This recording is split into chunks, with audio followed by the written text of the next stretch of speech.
Isang malakas na kalabog ang gumulantang kay Liana. Kasunod nito, ang mabilis na pagsilbato ng hangin sa tabi mismo ng kanyang tainga. Bago pa man niya maintindihan ang nangyayari, isang mamahaling florerang kristal ang sumalpok at nabasag sa pader sa kanyang likuran. Ang mga piraso nito ay kumalat sa sahig na gawa sa marmol. Kasama ang tubig at mga puting rosas na laman niyon. Napatigil siya sa paghinga. Nanigas ang kanyang buong katawan habang nakatitig sa nagkalat na bubog. Isang dangkal lang. Isang dangkal lang ang layo nito sa kanyang ulo. Anong tinitingin-tingin mo dyan?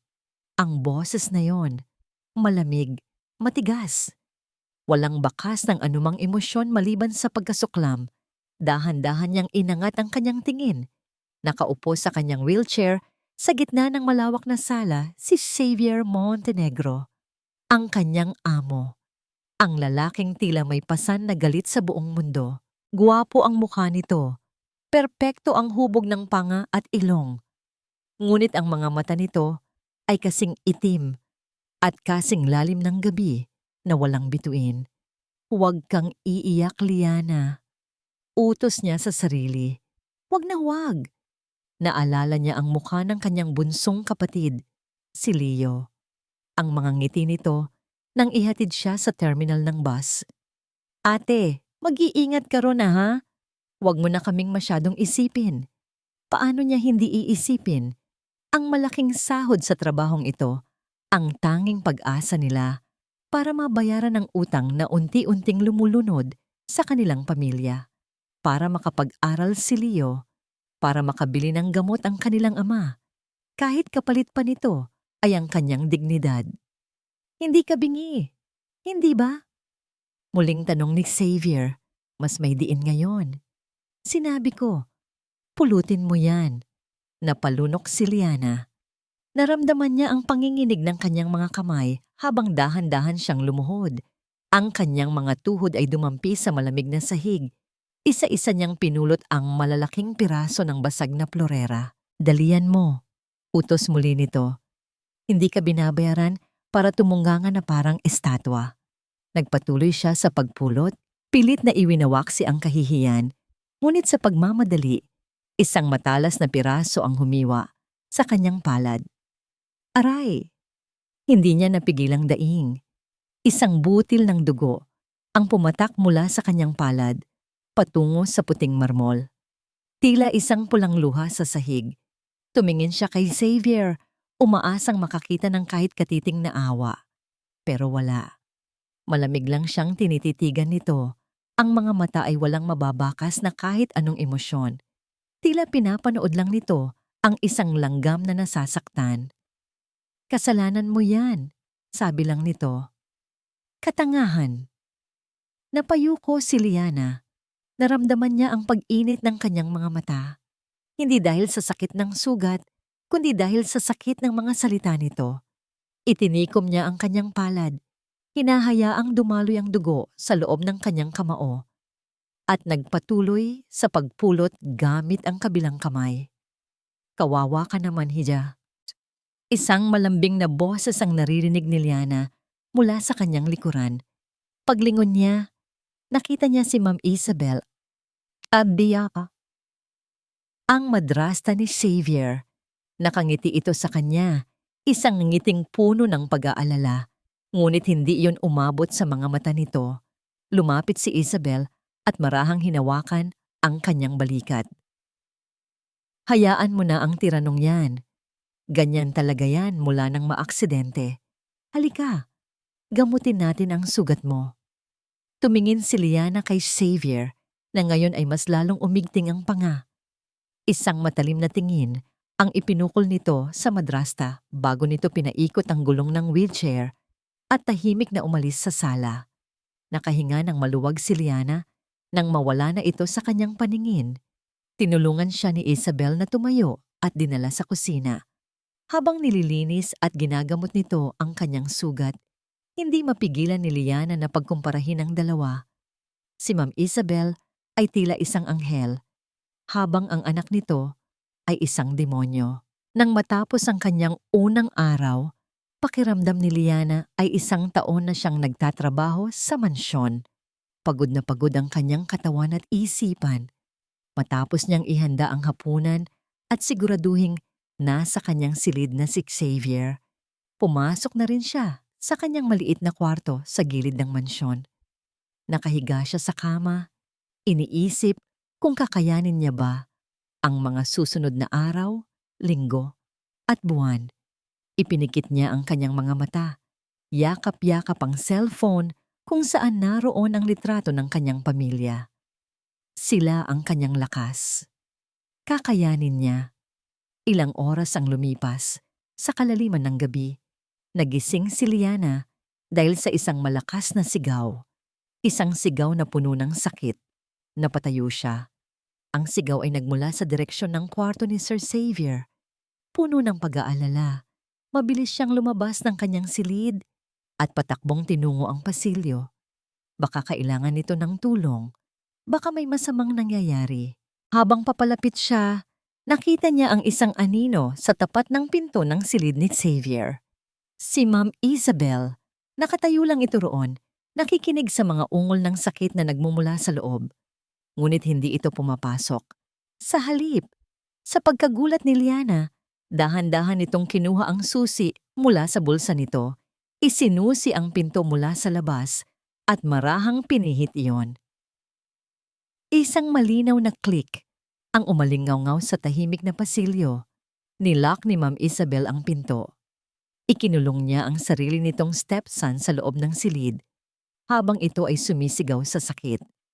Pagkatapos, tumalikod ito at naglakad palayo na para bang walang anumang nangyari. Iniwan si Liana na naninigas sa kinatatayuan. Ang puso ay kumakabog hindi na sa takot, kundi sa isang bagong uri ng pangamba. Ang mga sumunod na araw ay isang paulit-ulit na pagsubok sa pasensya ni Liana. Tila mas lalong naging malupit si Xavier pagkatapos ng gabing iyon. May mga pagkakataong sinasadya nitong itapon ang kanyang kape sa sahig para lang paglinisin siya. Minsan naman ay ipapaayos nito ang mga libro sa estante. At kapag tapos na siya ay sasabihing ibalik sa dati dahil nagbago na ang isip nito. Isang walang katapusang laro ng kapangyarihan. At sa larong ito, laging talo si Liana. Ngunit sa kabila ng lahat, nagsimula siyang makakita ng mga siwang sa matigas na pader na itinatayo ni Xavier sa kanyang paligid. Ang mga sandali ng pananahimik nito habang nakatingin sa bintana. Ang paraan ng pagkunot ng noo nito kapag nagbabasa at ang halos hindi mapansing pagigting ng panga nito tuwing dumarating si Ma'am Isabel. Mga maliliit na bagay. Ngunit para kay Liana, ang mga iyon ay mga pahiwatig na merong isang taong nasasaktan sa likod ng maskara ng isang halimaw. Isang hapon, habang nag-aayos siya sa library, nakita niya si Xavier na pilit inaabot ang isang makapal na libro sa pinakamataas na estante. Mula sa kanyang wheelchair, kitang-kita ang hirap sa kanyang muka. "Sir, ako na po," alok ni Liana. "Huwag kang makialam." Matigas na sagot nito, hindi lumilingon. "Kaya ko." Gusto na niyang mainis sa katigasan ng ulo nito, pero nanaig ang kanyang pag-aalala. Sa sobrang pag-inat ni Xavier, nawalan ng balanse ang kanyang wheelchair. Umiwang ito nang mapanganib sa isang tabi. "Sir!" Walang pag-aalinlangan, ibinagsak ni Liana ang hawak na pamunas at tumakbo. Sinalo niya ang katawan ni Xavier bago pa man ito tuluyang bumagsak sa sahig. Napakabigat nito. Ang bigat ng isang lalaking puno ng galit at sama ng loob. Napasandal sila sa estante. Ang dibdib ni Liana ay nakadikit sa likod ni Xavier. Ramdam niya ang bilis ng tibok ng puso nito. O baka puso niya iyon. Hindi niya masabi. Amoy na amoy niya ang mamahaling pabango nito na may halong amoy ng libro at kahoy. "Okay ka lang, sir?" tanong niya. Habol ang hininga. Hindi ito sumagot. Sa halip, marahas itong humarap sa kanya. Naipit si Liana sa pagitan ng katawan nito at ng estante. At doon, Sa ilalim ng nanlilisik na mga mata nito, ginawa ni Xavier ang isang bagay na hindi kailanman inasahan ni Liana. Hinalikan siya nito. Hindi ito isang malambing na halik. Isa itong halik na marahas at mapusok. Tila isang paraan ng pagsalakay, ng pagpaparusa. Ngunit sa ilalim ng galit na yon, may naramdaman si Liana na iba pa. Isang uri ng desperasyon na hindi niya maintindihan. Isang kagat sa kanyang labi na tila nagsasabing, gusto kitang saktan, pero kailangan kita. Nang bumitaw ito, pareho silang humihingal. Mas mukha pa itong gulat kaysa sa kanya. Ang mga mata nito ay nanlalaki, tila hindi makapaniwala sa sarili nitong ginawa. Agad-agad, itinulak siya nito palayo. Ang lambot sa mga mata nito kanina ay muling napalitan ng yelo. Huwag kang mag-isip ng kung ano-ano, mariing sabi nito. Ang boses ay nanginginig sa pinipigilang emosyon. Isa kang desperadang babae na gagawin ang lahat para sa pera. Huwag mong isipin na may kahulugan yan. Pagkatapos ay mabilis nitong pinaandar ang wheelchair palayo. Iniwan si Liana na nakasandal sa estante. Nanginginig ang mga tuhod at tuliro ang isipan. Hinawakan niya ang sariling labi. Ramdam pa rin ang init at sakit na iniwan ng halik ni Xavier. Ano ang ibig sabihin yon? Kinagabihan, habang naghahain siya ng merienda, muli niyang napansin ang isang ritual sa mansyon. Tuwing 3:00 ng hapon, laging si Ma'am Isabel mismo ang nagtitimpla ng isang espesyal na tsaa para kay Xavier. Isang uri ng herbal tea na ayon dito ay nakakatulong para sa kanyang mga naninigas na kalamnan. Pinanood niya itong maingat na naglalagay ng kung ano-anong dahon at pulbos sa isang tasa. Palagi itong nakangiti. Isang perpektong imahe ng isang mapag-arugang ina. Ngunit pagkatapos ng nakita ni Liana sa pasilyo noong gabing iyon, hindi na niya kayang maniwala sa ngiting iyon. Liana, pakidala naman nito kay Xavier. Utos ni Isabel. Iniabot sa kanya ang isang eleganteng porselanang tasa. Opo, ma'am. Naglakad si Liliana ng may pag-iingat. Ang isip ay lumilipad pabalik sa halik kanina. Sa sobrang pag-iisip, hindi niya napansin ang isang maliit na laruan na naiwan sa sahig. Marahil ay pag-aari ng isa sa mga bumisitang apo ng hardinero. Natapakan niya ito. Nawalan siya ng balanse. Sa isang iglap, ang tasa ay lumipad mula sa kanyang kamay at bumagsak sa sahig, nabasag sa ilang piraso. Ang tsa ay kumalat sa mamahaling Persian rug. Naku! Napatarantang sabi ni Liana, agad na lumuhod para linisin ang gulo. Pero sa kanyang pagpulot sa mga piraso ng basag na tasa, isang bagay ang pumukaw sa kanyang atensyon. Sa gitna ng basang mantsa sa rug, mayroong isang bagay na kumikinang. Isang manipis na lahatak ng puting pulbos na hindi natunaw. Hindi ito mukhang asukal at tiyak na hindi ito galing sa mga dahon ng tsaa. Kinabahan si Liana. Bigla niyang naalala ang mga sigaw ni Xavier tuwing gabi. Ang mga sigaw na puno ng sakit. Isang malamig na kaba ang gumapang sa kanyang buong katawan habang nakatitig sa puting pulbos. Nakatitig si Liana sa puting pulbos na kumalat sa mamahaling alpombra. Ang kanyang puso ay dumadagundong sa kanyang dibdib. Ang sigaw ni Xavier sa sakit. Ang pagkandado ni Ma'am Isabel sa pinto. Ang espesyal na tsa. Ang mga piraso ng palaisipan ay unti-unting nabubuo sa kanyang isipan at ang nabubuong larawan ay nakakapangilabot. Ano ang nangyari dito? Ang boses ni Ma'am Isabel ay nagpabalik sa kanya sa realidad. Mabilis na tumayo si Liana. Pilit na tinatago ang panginginig ng kanyang mga kamay. Paumanhin po, ma'am. Nadulas po ako. Ako na po ang magliligpit. Habang si Isabel ay nag-utos sa ibang katulong para kumuha ng panlinis, mabilis na kumilos si Liana. Kumuha siya ng isang panyo mula sa kanyang bulsa. Sa pagkukunwaring pinupunasan niya ang kanyang mga kamay, palihim niyang idinampi ang panyo sa basang bahagi ng alpombra kung saan pinakakita ang pulbos. Itinupin niya ang panyo at maingat na isinilid sa kanyang bulsa. Isang maliit na piraso ng ebidensya, isang maliit na piraso ng isang napakadelikadong katotohanan. Ang tensyon sa pagitan nila ni Xavier ay mas lalo pang tumindi sa mga sumunod na araw. Hindi na lamang ito simpleng iritasyon o galit. Mayroon ng halong pag-iingat at pagmamasid sa bawat kilos ng isa't isa. Si Liana, na ngayon ay may dalang isang mabigat na sikreto, ay mas naging mapagmatyag. Pinapanood niya ang bawat pagkain at inumin na ibinibigay kay Xavier. Isang hapon, muling nag-init ang ulo ni Xavier. Ipinatapon nito ang isang buong tray ng pagkain dahil lang hindi niya nagustuhan ang amoy. "Wala ka na bang gagawing tama?" Sigaw nito. Kahit paghahanda lang ng pagkain, palpak ka pa rin. Noon, marahil ay yumuko na lamang si Liana at humingi ng tawad. Pero hindi ngayon.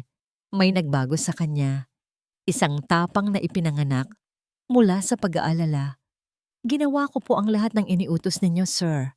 Kalmadong sagot niya habang pinupulot ang nagkalat na pagkain. Kung meron man pong problema, marahil ay wala na yon sa pagkain. Natigilan si Xavier. Tumingin ito sa kanya, ang mga mata ay naniningkit. "Ano ang ibig mong sabihin?" Tumingala si Liana at sinalubong ang tingin nito. "Ang ibig ko pong sabihin, kahit gaano pa kapait ang isang tao, hindi niya kailangang idamay ang lahat. Kahit ang isang halimaw ay hindi nararapat sa ganitong uri ng pagtrato." Isang nakabibinging katahimikan ang namayani sa pagitan nila. Walang sino man ang naglakas loob na magsalita ng ganoon kay Xavier Montenegro. Gulat. Iyon ang nakita ni Liana sa mga mata nito bago ito muling natabunan ng galit. Ngunit sa pagkakataong ito, hindi ito nagsalita. Tumalikod lang ito at iniwan siyang mag-isa. Kinagabihan, ang kanyang tapang ay nasubok. Ginising siya ng isang tunog na mas malala kaysa sa dati. Hindi na ito sigaw. Isa itong impit na ungol ng isang taong nasa sukdulan ng sakit. Nagmamadali siyang tumakbo papunta sa silid ni Xavier. Bukas ang pinto. Naabutan niya itong nakahiga sa kama. Nanginginig ang buong katawan. Ang mukha ay basang-basa ng pawis. Walang pag-aalinlangan. Pumasok siya. Kumuha siya ng tuwalya at maligamgam na tubig at pinunasan ang noo nito. Wala siyang sinabi. Wala rin itong sinabi. Hinayaan lang siya nito. Sa gabing iyon, hindi siya isang utusan at hindi rin ito isang amo. Dalawa lang silang tao sa loob ng isang silid na puno ng sakit at mga sikretong hindi masabi. Hindi niya namalaya na nakatulog na pala siya sa silyang katabi ng kama nito. Nagising na lang siya nang maramdaman ang sikat ng araw sa kanyang mukha. Pagdilat niya, nakita niya si Xavier. Gising na ito. At nakatitig sa kanya. Walang galit sa mga mata nito.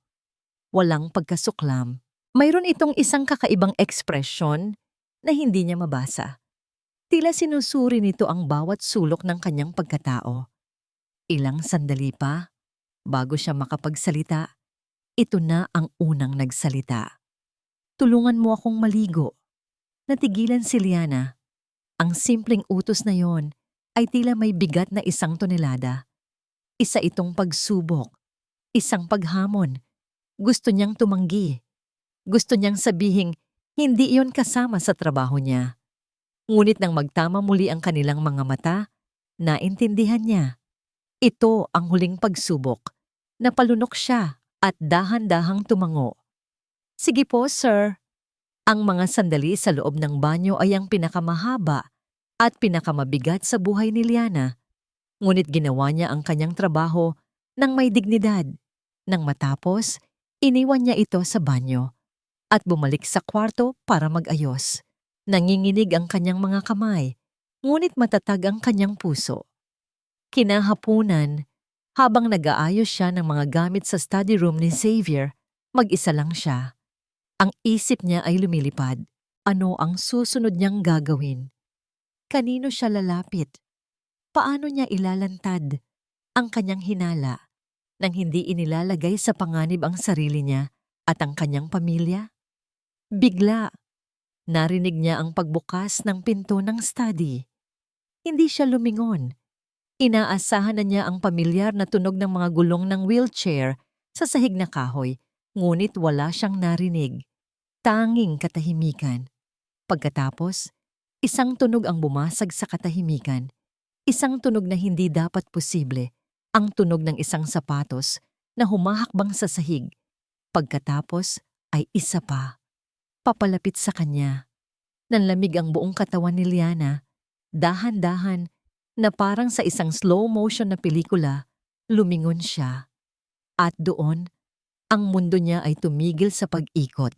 Nakatayo sa gitna ng silid, sa sarili nitong mga paa, si Xavier Montenegro. Matangkad, malakas, at buong-buo. Nakatingin ito ng diretso sa kanya. Ang mga mata ay puno ng mga lihim na ngayon pa lamang niya sisimulang malaman. Nakita ni Xavier ang paglaki ng mga mata ni Liana. Nakita niya ang pagkawala ng kulay sa mga labi nito. Ang pagkabigla na unti-unting napalitan ng takot. At pagkatapos ay ng lubos na pagkalito. Ganoon din ang itsura niya 1 taon na ang nakalipas noong una niyang nalaman ang katotohanang sumira sa kanyang mundo.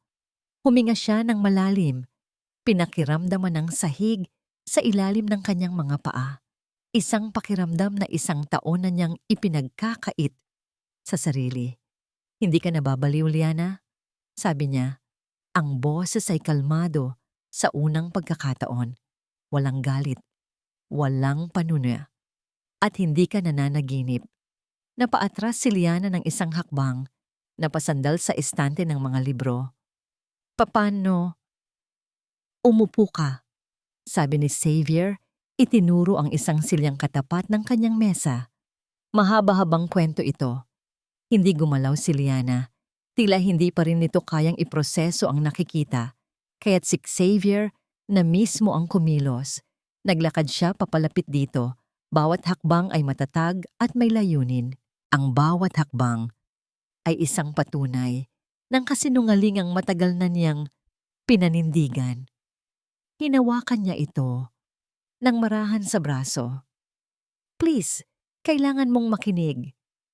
Ang paggamit niya ng salitang please, ang tila gumising kay Liana. Dahan-dahan itong nagpatianunod sa kanya patungo sa silya. Umupo ito, ngunit ang mga mata ay hindi pa rin maalis sa kanyang mga paa. Umupo si Xavier sa kanyang silya sa likod ng mesa. Ang mesa na dati ay simbolo ng kanyang kapangyarihan. Ngayon, ito ang nagsisilbing harang sa pagitan nilang dalawa, sa pagitan ng kanyang mga sikreto at ng babaeng napilitan siyang pagtiwalaan. Nagsimula ang lahat 1 taon na ang nakalipas. Panimula niya. Pagkatapos mamatay ni Papa, isinalaysay niya ang lahat. Ang pagkamatay ng kanyang ama dahil sa isang biglaang atake sa puso. Isang bagay na hindi niya kailanman pinaniwalaan. Ang unti-unting pagkontrol ni Isabel sa kumpanya at sa mansyon. Ang kanyang mga pagdududa. Isang gabi, pagpapatuloy niya, narinig ko silang nag-uusap ng anak niyang si Tristan. May binabanggit si Isabel tungkol sa paglilinis ng lahat ng bakas ng aking ama. Sinabi niyang kailangang mawala ang lahat ng hadlang sa kanilang landas.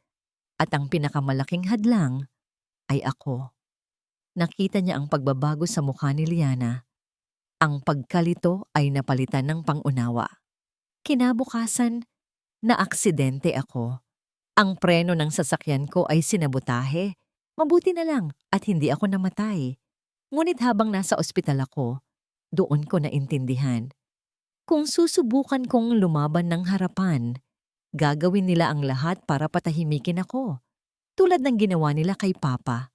Kaya't ginawa ko ang tanging bagay na naisip ko. Tumingin siya sa wheelchair na nakaparada sa gilid ng silid. Nagpanggap ako. Nagpanggap akong lumpo.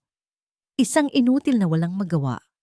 Dahil sa ganoong paraan, hindi na nila ako ituturing na banta. Sa ganoong paraan, Magkakaroon ako ng panahon para mag-imbestiga ng hindi nila nalalaman. 1 taon. 1 taon ng pagtitiis. 1 taon ng pagpapanggap na mahina habang sa loob-loob niya ay nag-aalab ang galit. Ang araw-araw na pag-inom ng gamot pampamanhid para hindi gumalaw ang kanyang mga binti kapag sinusuri ng doktor na binayaran ni Isabel. Ang sakit ng pagiging bilanggo sa sariling katawan. Ang mga sigaw ko tuwing gabi, sabi niya, at nakita niya ang pagkilala sa mga mata ni Liana. Hindi yon pagpapanggap. Unti-unti nila akong nilalason, Liana. Isang lason na mabagal na nagdudulot ng matinding pananakit ng kalamnan. Sapat lang para maniwala ang lahat na totoo ang kondisyon ko. Pero sa katagalan, papatayin din ako nito. Dumukot si Liana sa kanyang bulsa. Dahan-dahan niyang inilabas ang panyo at ibinuklat ito sa ibabaw ng mesa. Sa gitna niyon ay ang nalalabing bakas ng puting pulbos. Mula sa tiya, mahinang sabi ni Liana. Tumango si Xavier. Alam ko. Matagal ko nang alam. Ngunit kailangan ko ng patunay. At higit sa lahat, kailangan ko ng isang taong mapagkakatiwalaan sa loob ng mansyon. Isang taong hindi nila paghihinalaan. Tumingin siya ng diretso sa mga mata ni Liana. Sinubok kita, Liana. Inabuso kita. Inilagay kita sa impyerno. Patawarin mo ako. Ngunit kailangan kong malaman kung saan ka tatayo. Kung bibigay ka ba sa takot o kung lalaban ka para sa tama. Nagsimulang mamuo ang mga luha sa mga mata ni Liana. Luha ng awa, ng pagkaunawa at marahil ng respeto. Ikaw ang pinili ko, Liana. Sabi ni Xavier, ang boses ay puno ng bigat. Dahil nakita ko sa mga mata mo ang isang bagay na matagal nang nawala sa akin. Ang tapang na manindigan kahit nasasaktan na. Ngayon, kailangan kong malaman, tutulungan mo ba ako? Tutulungan mo ba akong bigyan ng hustisya ang aking ama at ilabas ang katotohanan? Hindi ito isang utos mula sa isang amo. Isa itong pakiusap mula sa isang taong halos mag-isa na lang sa mundo. Nagkaroon sila ng isang sandali ng katahimikan. Isang sandaling nagpasya ng kanilang mga kapalaran. Pagkatapos, tumayo si Liana. Lumapit siya sa mesa. At sa halip na sumagot, ginawa niya ang isang bagay na muling gumulat kay Xavier. Iniabot niya ang kanyang kamay. Isang kamay na may peklat mula sa sugat na dulot ng basag na plorera. Isang simbolo ng sakit na pinagdaanan niya sa mansyon na ito. Ano ang kailangan kong gawin? Tanong ni niya. Ang boses ay matatag at puno ng determinasyon. Sa pagtatagpo ng kanilang mga palad sa ibabaw ng mesa, isang alyansa ang nabuo. Isang alyansang isinilang mula sa sakit. Pinagtibay ng pagtitiwala. Ngumiti si Xavier sa unang pagkakataon, isang tunay na ngiti. At sa ngiting iyon, nakita ni Liana ang lalaking nagtatago sa likod ng halimaw. Dumukot si Xavier sa drawer ng kanyang mesa at inilabas ang isang maliit na bagay. Isang butones na may maliit na lente sa gitna. Isang hidden camera. Ang unang misyon mo, sabi niya habang iniaabot ito kay Liana. Itanim mo to sa study room ni Tristan. Ang mansyon ng mga Montenegro ay naging isang entablado para sa isang mapanganib na dula. Sa umaga, si Liana ay ang alalay na laging napapagalitan. Si Xavier ay ang malupit na amo na laging may bagong ipinag-uutos. Ang kanilang mga sigawan at bangayan ay umalingaw-ngaw sa mga pasilyo. Isang perpektong pagtatanghal para sa kanilang nag-iisang manonood. Si Isabel. Ngunit pagsapit ng gabi, kapag ang buong mansyon ay nababalot na ng katahimikan, ang mga anino ay nagsisimulang gumalaw. Dahan-dahang bubuksan ni Liana ang pinto ng kanyang silid. Tiyak niyang tulog na ang lahat. Tahimik siya nang maglalakad sa madilim na pasilyo. Ang bawat hakbang ay maingat at pinag-aralan. Ang kanyang patutunguhan, ang silid ni Xavier. Nahirapan ka ba? Ito ang laging unang tanong ni Xavier sa kanya. Ang boses ay mahina, ngunit puno ng pag-aalala. Hindi sir, sanay na po ako sa dilim. Sa loob ng silid ni Xavier, ang kanilang mga tungkulin ay nagbabago. Hindi na sila amo at utusan.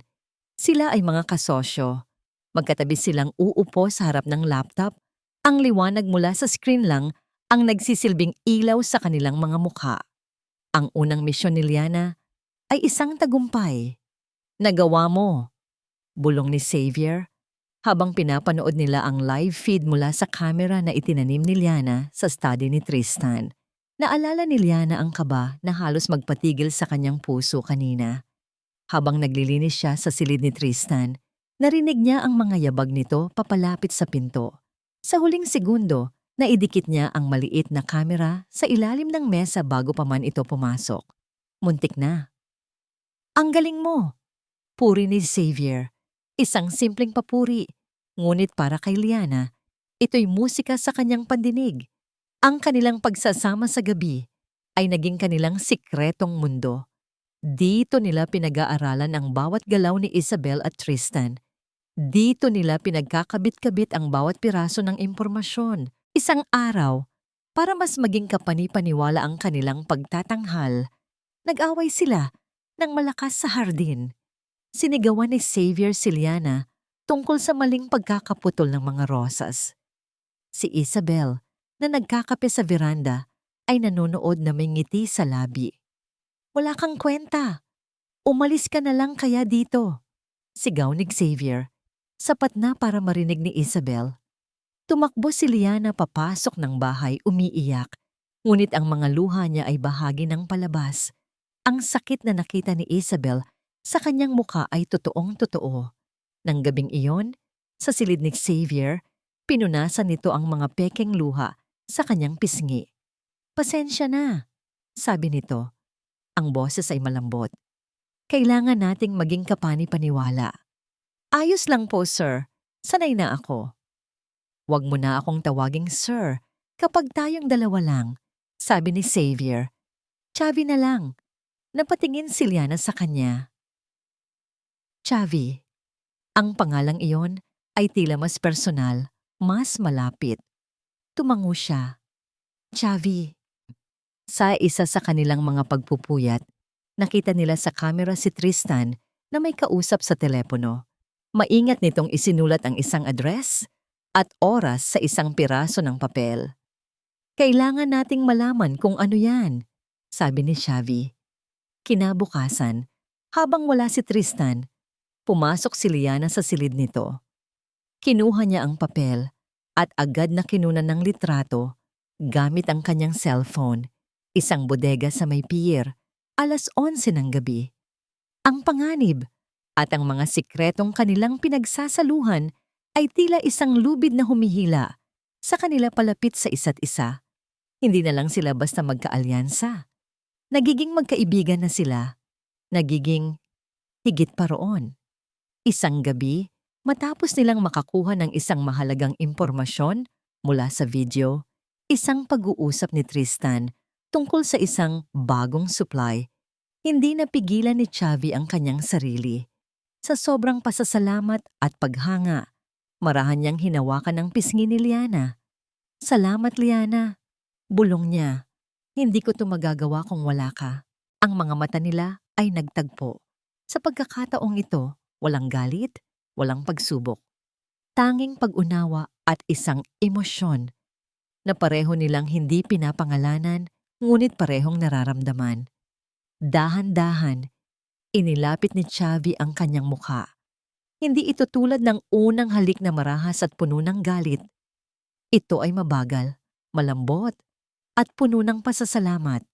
Isang halik na nagsasabing, nakikita kita, pinagkakatiwalaan kita. Tumugon si Liana sa halik.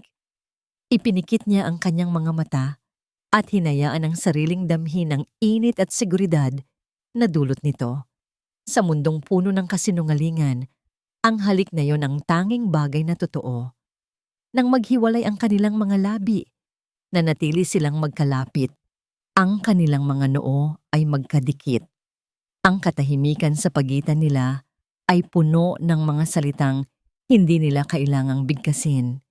Kinabukasan, mas inspirado si Liana na maghanap pa ng ebidensya. Nagpasya siyang tingnan ang lumang bodega sa likod ng mansyon, isang lugar na matagal nang hindi nabubuksan. Baka may naiwan doong mga lumang gamit ng ama ni Xavi. Habang naghahalongkat siya sa mga maalikabok na kahon, isang metal na kahon ang nakaagaw ng kanyang pansin. Puno ito ng mga lumang dokumento ng mga empleyado. Dahil sa kuryosidad, binuklat niya ang mga ito, mga lumang litrato, mga lumang pangalan. At doon, sa isang pahina, isang pamilyar na mukha ang tumambad sa kanya. Isang mukhang mas bata, nakangiti at puno ng pag-asa. Nabitawan ni Liana ang folder. Ang mga papel ay nagsikalat sa sahig. Nanginginig ang kanyang mga kamay habang dinadampot ang isang litrato. Sa ilalim nito ay may pangalan, Benjamin Reyes. Position, family driver, ang kanyang ama. Si Mang Ben, nanikip ang kanyang dibdib. Ang hangin ay tila naubos sa loob ng bodega. Sa tabi ng litrato ng kanyang ama ay ang report ng pagkakatanggal nito sa trabaho. Ang dahilan, kapabayaan at pagmamaneho ng lasing na naging sanhi ng malubhang aksidente. Nang nag-iisang anak ng kanyang amo, nakatayo si Liana sa gitna ng maalikabok na bodega, hawak ang lumang dokumento. Ang bawat salita sa report ay tila isang punyal na sumasaksak sa kanyang puso. Kapabayaan, pagmamaneho ng lasing, sanhi ng aksidente. Ang mga salitang yon ay paulit-ulit na umikot sa kanyang isipan. Hindi niya kayang paniwalaan. Ang kanyang ama, si Mang Ben, ay isang taong hindi marunong humawak ng kahit anong uri ng alak. Isang responsableng padre de pamilya na ang tanging bisyo ay ang pag-aalala para sa kanila. Bigla, ang lahat ay nagkaroon ng kahulugan sa isang masakit na paraan. Ang biglaang pagkawala ng trabaho ni Itay, ang mga bulong-bulungan sa kanilang lugar, ang malaking utang na ibinayad nila sa Montenegro Corporation bilang daños perwisyo, ang unti-unting pagkasira ng dignidad at kalusugan ng kanyang ama. Ito pala ang dahilan, ang aksidente ni Xavi.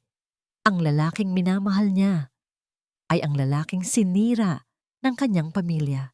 O mas masahol pa, ang pamilya niya ay ginamit na kasangkapan para sirain ito.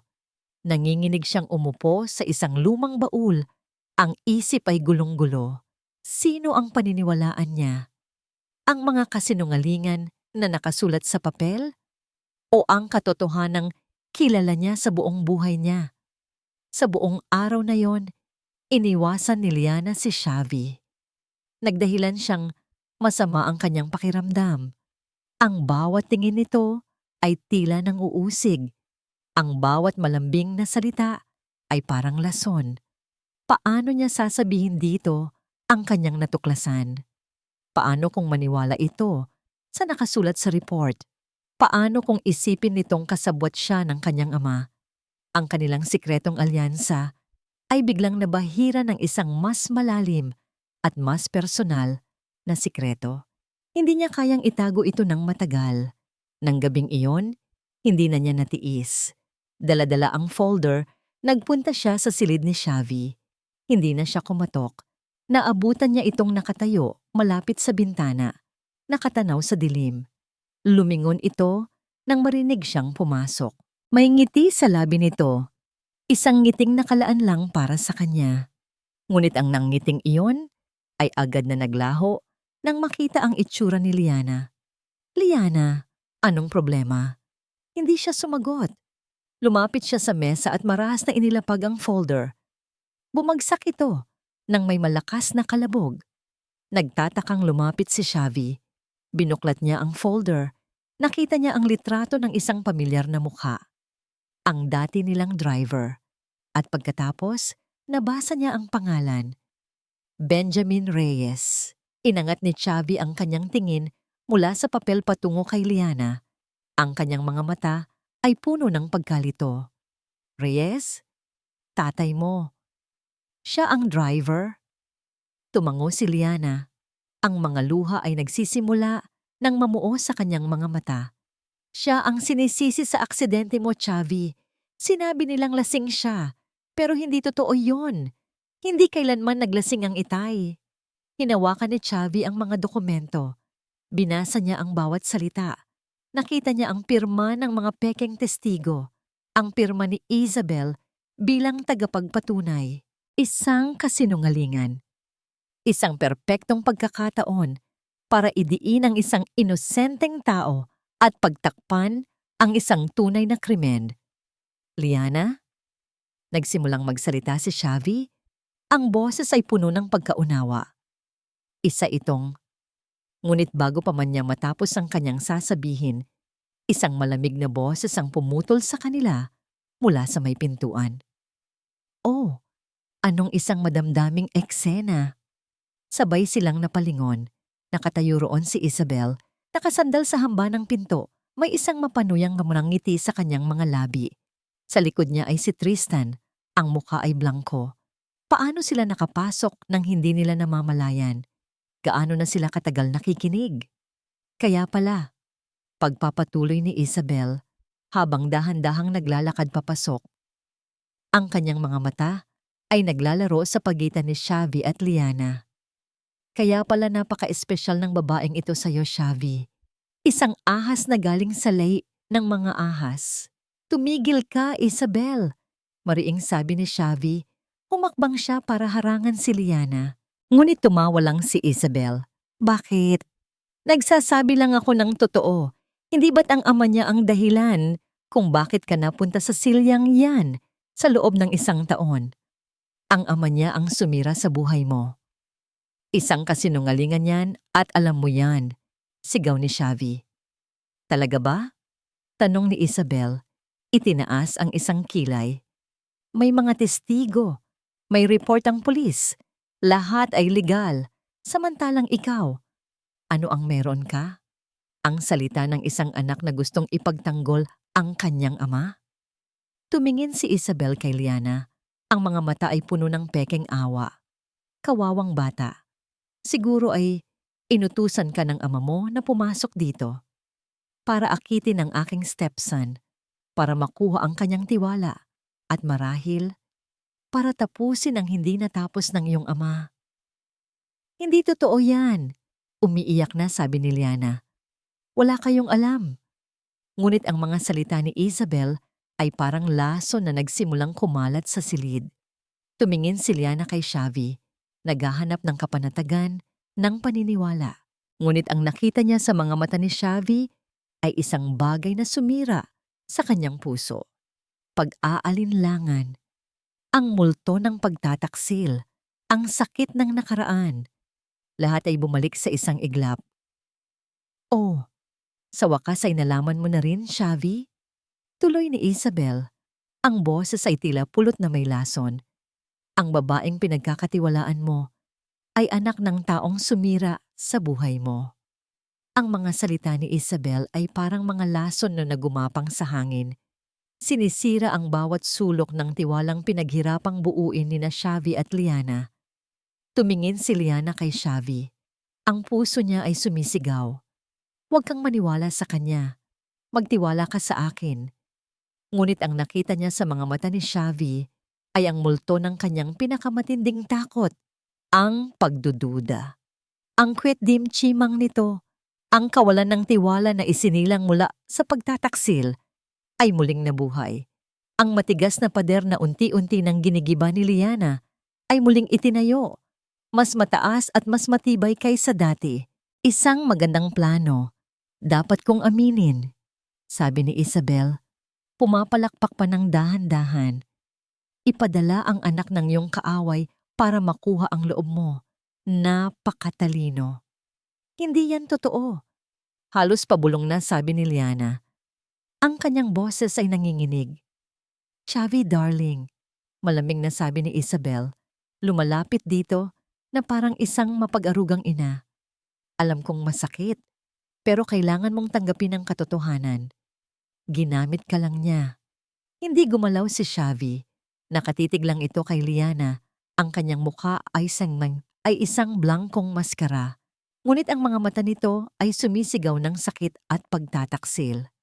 Xavi, maniwala ka sa akin. Pakiusap ni Liana. Humakbang siya papalapit dito. Hindi ko alam. Nalaman ko lang kanina. Wala kaming kinalaman. Huwag mo akong hahawakan. Ang sigaw ni Xavi ay parang isang dagundong ng kulog sa loob ng silid na paatras si Liana na parabang nasampal. Lahat ba ng ito? Isang kasinungalingan? Tanong ni Xavi. Ang boses ay malamig at walang emosyon. Ang pag-aalala mo? Ang tulong mo? Ang mga halik na yon? Bahagi ba lahat ng plano ninyo? Ang bawat salita ay isang saksak sa puso ni Liana. Paano mo nasasabi yan? Pagkatapos ng lahat? Pagkatapos ng ano, Liana? Putol ni Xavi. Pagkatapos mong malaman kung sino ako at kung ano ang kaya kong ibigay. Madali lang ba akong naging target para sa'yo at sa pamilya mo? Ang sakit ay napalitan ng galit. Hinaplos ni Liana ang sariling pisngi at naramdaman niyang tuyo na ang kanyang mga luha. Isang malamig na determinasyon ang pumalit dito. Naniwala ako sa'yo, sabi niya. Ang boses ay matatag kahit nanginginig. Naniwala ako na sa likod ng halimaw na ipinapakita mo sa mundo, may isang taong nasasaktan na kailangan lang ng tiwala. Pero nagkamali ako. Ang halimaw? Totoo pala. Kinuha niya ang folder sa mesa. Ito ang katotohanan. Biktima rin ang pamilya ko, tulad mo. Kung ayaw mong maniwala, problema mo na yan. Tumalikod siya. Bawat hakbang palayo ay parang may humihila sa kanyang paa pabalik. Isang bahagi niya ay umaasang tatawagin siya ni Xavi. Pipigilan siya. Sasabihing naniniwala ito sa kanya.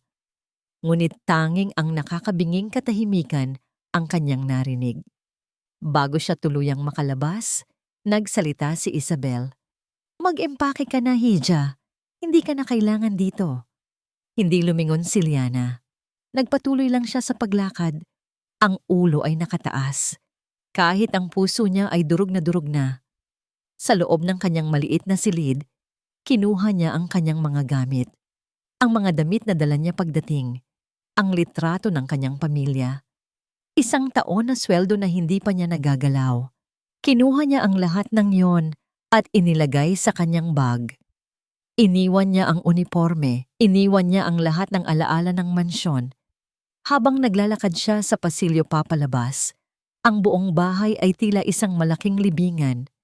Walang ingay, walang buhay.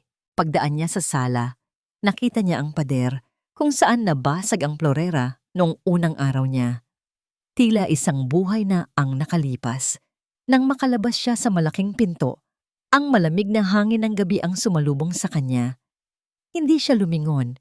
Naglakad siya palayo sa mansyon ng mga Montenegro, palayo sa mga kasinungalingan, palayo sa lalaking nagturo sa kanya kung paano umasa, at nagturo rin sa kanya kung gaano kasakit ang mabigo.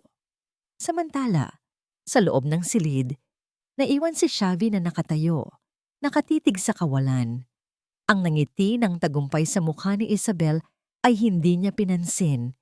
Ang tanging umuulit sa kanyang isipan ay ang huling tingin ni Liana, isang tingin ng lubos na kalungkutan at pagkasuklam. Well, tapos na ang problemang yon, sabi ni Isabel, tinapik pa ang balikat ni Xavi. Hindi pa rin kumikibo si Xavi. Nang sa wakas ay gumalaw siya, hindi niya pinansin ang kanyang madrasta. Naglakad siya papunta sa kanyang mesa at umupo sa harap ng kanyang laptop. Dahil lang sa isang ugali na hindi niya maipaliwanag, binuksan niya ang live feed mula sa camera sa study ni Tristan.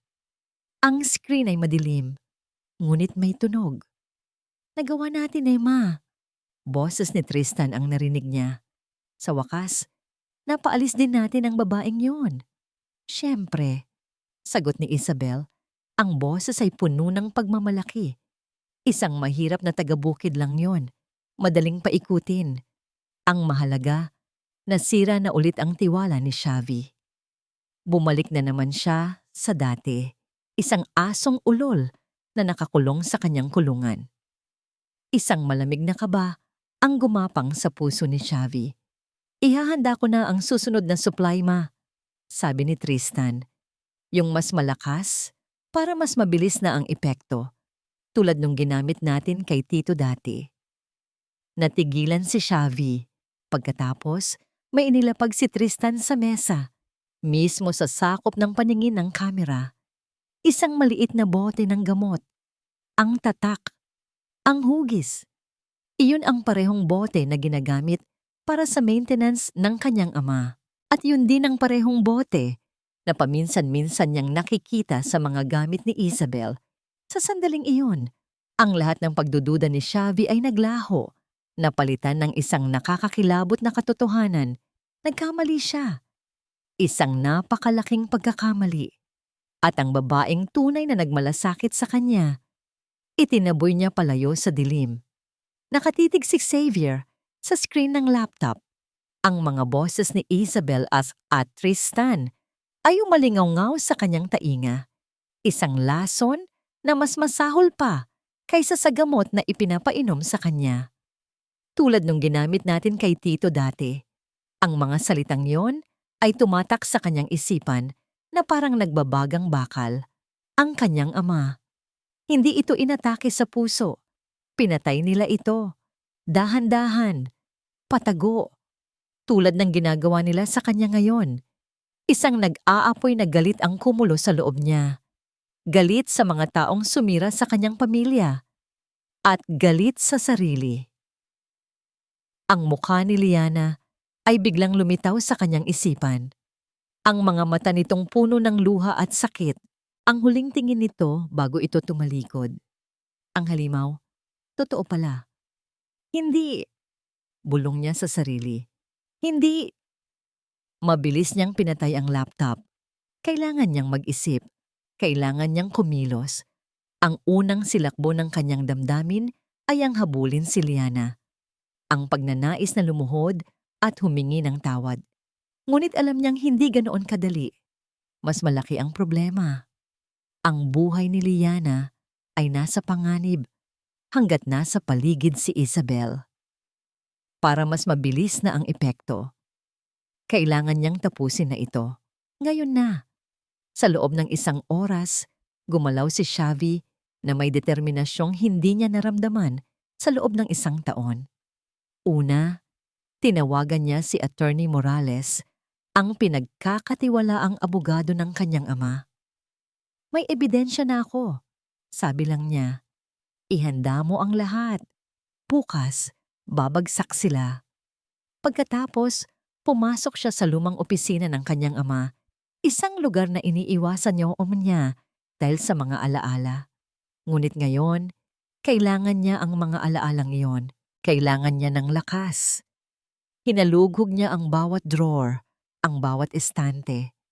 Hinahanap niya ang kahit ano, isang bagay na maaaring nakaligtaan ng kanyang ama. At doon, sa ilalim ng isang lihim na kompartimento sa sahig, natagpuan niya ito. Isang maliit na itim na kahon. Sa loob nito ay isang lumang voice recorder. Nanginginig ang mga kamay niya habang pinipindot ang play. Ang boses ng kanyang ama, ang pumuno sa tahimik na silid. October 12. Muli na namang nagpakita si Isabel ng malaking talo sa kasino. Sinubukan ko siyang kausapin, pero tinawanan niya lang ako. May sinabi siya, isang bagay na nakakabahala. Sinabi niyang, darating din ang araw na lahat ng pag-aari mo ay magiging sa akin. Hindi ko gusto ang tono niya. Pinindot ni Xavi ang next. Isa pang recording. October 25. Masama ang pakiramdam ko nitong mga nakaraang araw. Parang laging pagod. Sabi ni Isabel, dala lang daw ng stress. Ipinagtimpla niya ako ng tsaa, ang parehong tsaa na lagi niyang ibinibigay sa akin. Napatigil sa paghinga si Xavi. Ang huling recording ay mahina at halos pautal-utal. November 5. Hindi ako pwedeng magkamali. Nakita ko si Tristan. May binili siyang gamot sa puso. Pero hindi para sa akin. Para kanino? Kailangan kong malaman ang katotohanan. Iyon na ang huling entry. Makalipas ang 1 linggo, namatay ang kanyang ama. Isang luhang pumatak mula sa mata ni Xavi. Luha ng kalungkutan. At luha ng nag-aalab na galit. Hawak na niya ang lahat ng kailangan niya. Ngunit may isang piraso pa rin na kulang sa kanyang tagumpay. Si Liana. Hindi niya kayang tapusin ito nang wala siya. Hindi niya kayang harapin ang kinabukasan hanggat hindi niya naitatama ang kanyang pagkakamali. Kinuha niya ang susi ng isa sa kanyang mga sasakyan. Isang kotseng hindi pa nagagalaw sa loob ng 1 taon. Hindi na siya nag-abalang magpalit ng damit.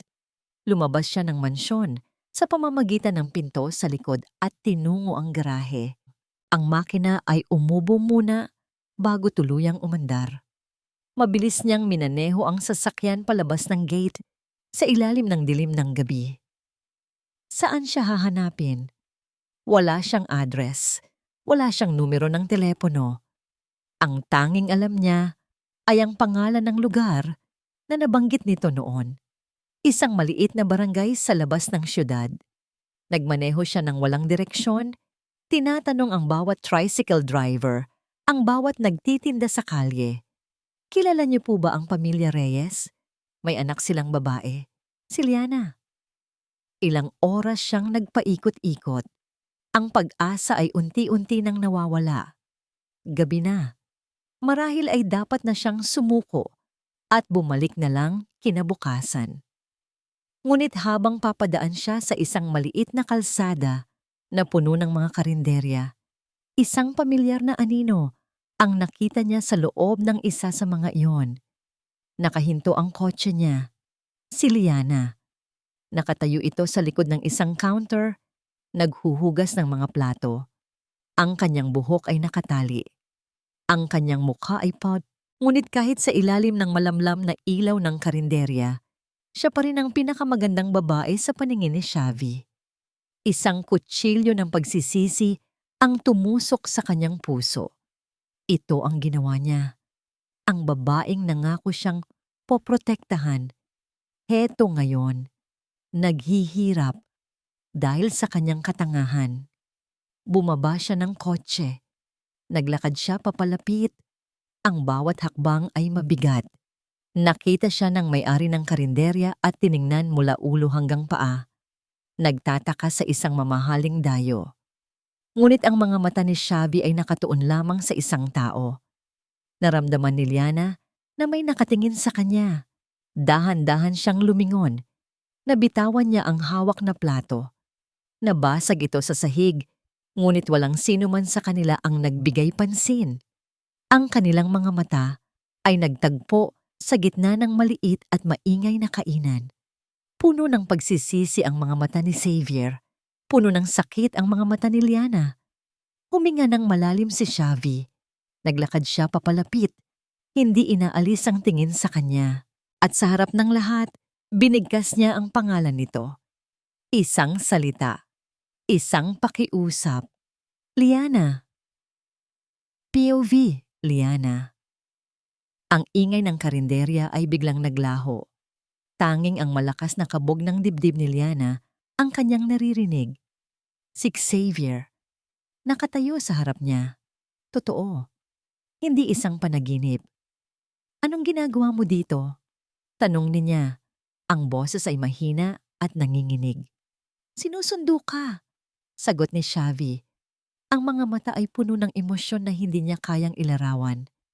Pagsisisi, pangungulila, determinasyon. Patawarin mo ako, Liana. Nagkamali ako. Isang tanga ako. Inilabas nito ang isang cellphone at pinindot ang play. Ang boses ni Isabel at Tristan, malinaw at hindi maikakaila, ang pumuno sa hangin sa pagitan nila. Ang pag-amin sa lason, ang pag-amin sa pagkamatay ng kanyang ama. Napatakip si Liana sa kanyang bibig. Ang katotohanan ay mas masahol pa kaysa sa kanyang inaakala. Naniwala ako sa kanila dahil iyon ang madali. Pag-amin ni Xavi, mas madaling maniwala sa kasinungalingan kaysa harapin ang katotohanang ang taong pinagkakatiwalaan ko. Ay ang taong sumira sa akin, patawarin mo ako. Ang mga luha na pinigilan ni Liana ay nagsimula ng bumagsak. Hindi luha ng sakit, kundi luha ng ginhawa. Kailangan kita, Liana, sabi ni Xavi. Hindi ko kayang tapusin to nang wala ka. Samahan mo ako sa huling pagkakataon. Tumango si Liana. Walang pag-aalinlangan. POV, Xavier. Ang biyahe pabalik sa mansyon ay tahimik, ngunit hindi ito isang hindi komportableng katahimikan. Ito ay isang katahimikan ng pag-unawa. Si Liana ay nakaupo sa tabi niya. Ang presensya nito ay sapat na para bigyan siya ng lakas. Nang makarating sila, binalangkas nila ang huling plano. Isang plano na mapanganib, ngunit kailangan. Kinabukasan, ipinatawag ni Attorney Morales ang isang kagyat na family meeting.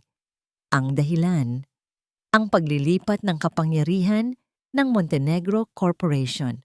Pumasok sa meeting room si Isabel, ang muka ay nagliliwanag sa tagumpay. Kasunod niya si Tristan na may mayabang ng ngiti sa labi. Nandoon ang mga abogado ng pamilya at sa gitna ng lahat, nakaupo si Xavi sa kanyang wheelchair. Si Liana ay matapat na nakatayo sa kanyang likuran. Gaya ng alam ninyong lahat, panimula ni Attorney Morales dahil sa permanenteng kondisyon ni Mr. Xavier Montenegro na pagdesisyonan niyang ilipat na ang kontrol ng kumpanya. Hindi maitago ni Isabel ang ngiti. Ito na, ang sandaling matagal na niyang hinintay. Ipinapasa ko na ang lahat ng responsibilidad sa aking minamahal na madrasta, si Isabel de la Vega Montenegro. Anunsyo ni Xavi, ang boses ay sinadyang gawing mahina at pagod. Nagpalakpakan ang mga kampi kay Isabel, niyakap siya ni Tristan. Isang perpektong eksena ng tagumpay. Maraming salamat anak, sabi ni Isabel. Hinahaplos ang pisngi ni Xavi. Makakaasa kang iingatan ko ang lahat ng pinaghirapan ng iyong ama. Alam ko, sagot ni Xavi. Ngumiti siya. Isang malamig at matalim na ngiti. Ngunit bago ang lahat, sa tingin ko, mas maganda kung ako mismo ang pipirma sa mga dokumento habang nakatayo. Isang nakabibinging katahimikan ang namayani sa silid. Napatigil sa paghinga ang lahat. Ang nangiti sa mukha ni Isabel ay naglaho. Dahan-dahan, ipinatong ni Xavi ang kanyang mga kamay sa armrest ng wheelchair. Ginamit niya ang kanyang lakas. Una, ang kanang paa. Pagkatapos, ang kaliwa. At sa harap ng kanilang gulat na mga mata, tumayo si Xavier Montenegro. Matangkad, malakas, at puno ng galit. Ano? Anong ibig sasabihin nito? Sigaw ni Isabel. Ang muka ay namumutla. Ang ibig sasabihin nito, tapos na ang laro mo, Isabel. Sabi ni Xavi, ang boses ay dumadagundong sa buong silid. Sa isang senyas niya, bumukas ang pinto at pumasok ang mga pulis. Sa sala ng pagpatay kay Don Ricardo Montenegro at sa tangkang pagpatay sa akin, deklara ni Xavi. Wala kang ebidensya, palahaw ni Isabel. Talaga ba? Ngumisi si Xavi. Itinuro niya ang malaking screen sa likod ng conference table. Pinindot ni Liana ang play. Ang video mula sa hidden camera. Ang pag-uusap ni Isabel at Tristan. Malinaw, hindi maikakaila. Kasunod nito, ang audio. Ang boses ni Don Ricardo mula sa voice recorder, isang boses mula sa libingan na humihingi ng hustisya. Ang mukha ni Isabel ay nagmistulang isang halimaw. Sumugod siya papunta kay Liana. Ikaw, kasalanan mo to, manggagamit na babae. Ngunit bago pa man niya masaktan si Liana, Isang malakas na braso ang humarang sa kanya. Si Xavi. Hinawakan niya ng mahigpit ang braso ni Isabel. Huwag na huwag mong siyang sasaktan.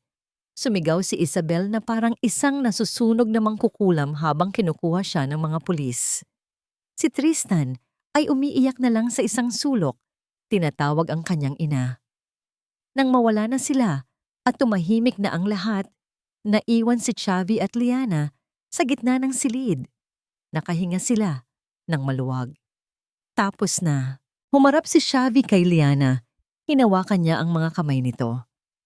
Tapos na, Liana. Malaya na tayo. Tumango si Liana. Ang mga luha ng tagumpay at ginhawa ay dumadaloy sa kanyang mga pisngi. Niyakap siya ni Xavi. Isang yakap na mahigpit at puno ng mga pangakong hindi na niya ito bibitawan pa. POV. Liana. Lumipas ang ilang linggo. Ang iskandalo sa pamilya Montenegro ay naging laman ng lahat ng balita. Ngunit unti-unti rin itong humupa. Tulad ng isang bagyo na nag-iwan ng pinsala, ngunit nagbigay daan din sa isang panibagong umaga. Si Isabel at Tristan ay nilitis at napatunayang nagkasala. Habang buhay na pagkakakulong, isang wakas na nararapat para sa kanilang mga krimen. Ngunit ang pinakamahalaga para kay Liana, ang pangalan ng kanyang ama ay nalinis. Sa isang front page na artikulo, isinalaysay ni Xavier ang buong katotohanan.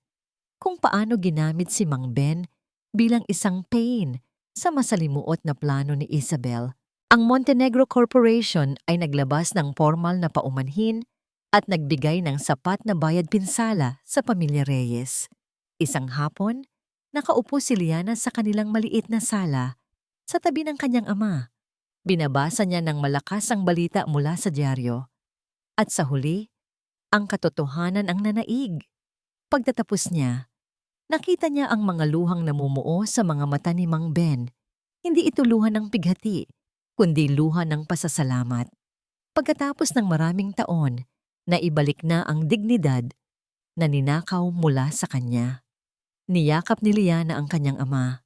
Sa wakas, ang mabigat na pasanin na matagal nang pumipiga sa kanilang pamilya ay nawala na.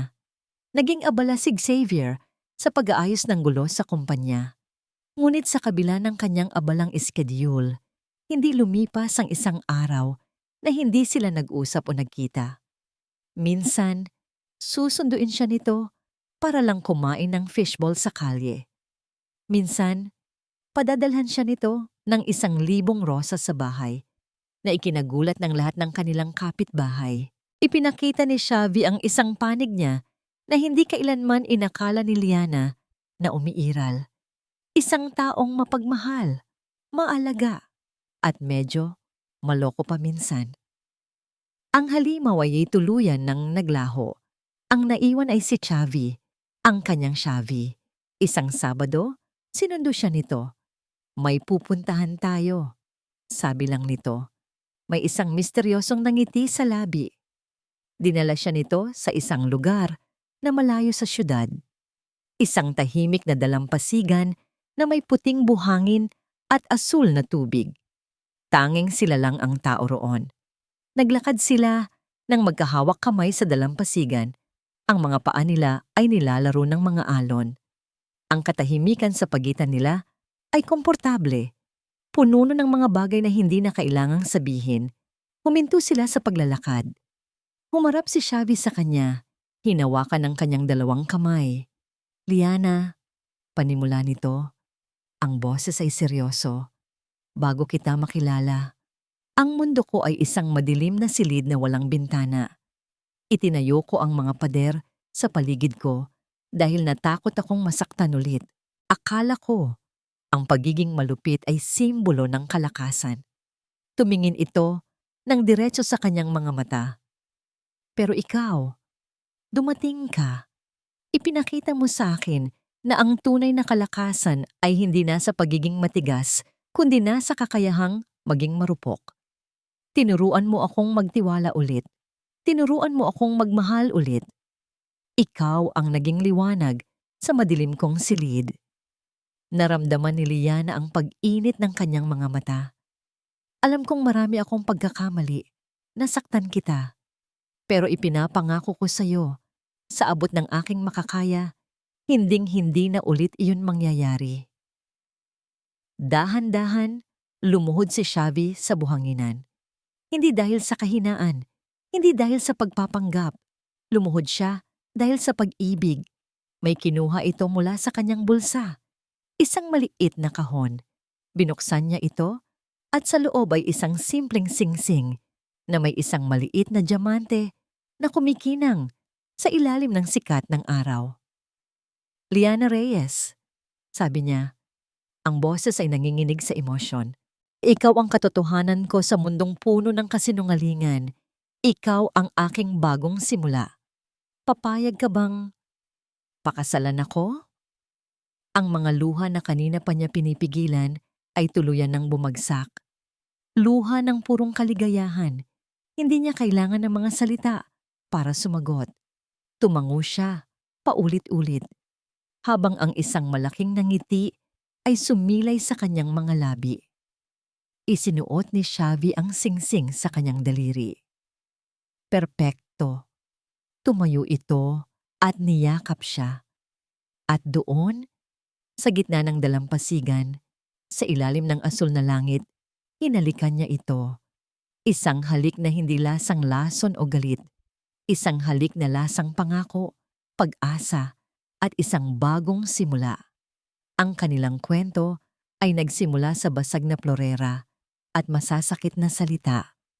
Ngunit sa huli, natagpuan nila ang isang pag-ibig na binuo mula sa mga durog na piraso ng kanilang nakaraan. Isang pag-ibig na mas matibay, mas totoo, at walang hanggan. At dito nagtatapos ang kwento ni Liana at Xavier. Mula sa kaibuturan ng aking puso, maraming salamat sa inyong walang sawang pagsubaybay at pakikinig. Ang pagsulat ng kwentong ito ay isang paglalakbay na puno ng iba't ibang emosyon.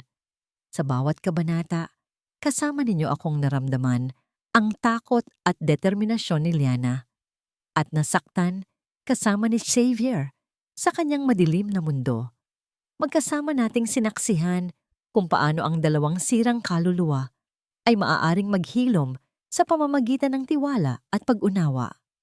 Ang kwentong ito ay isang paalala na ang tunay na pag-ibig ay hindi laging perpekto o madali.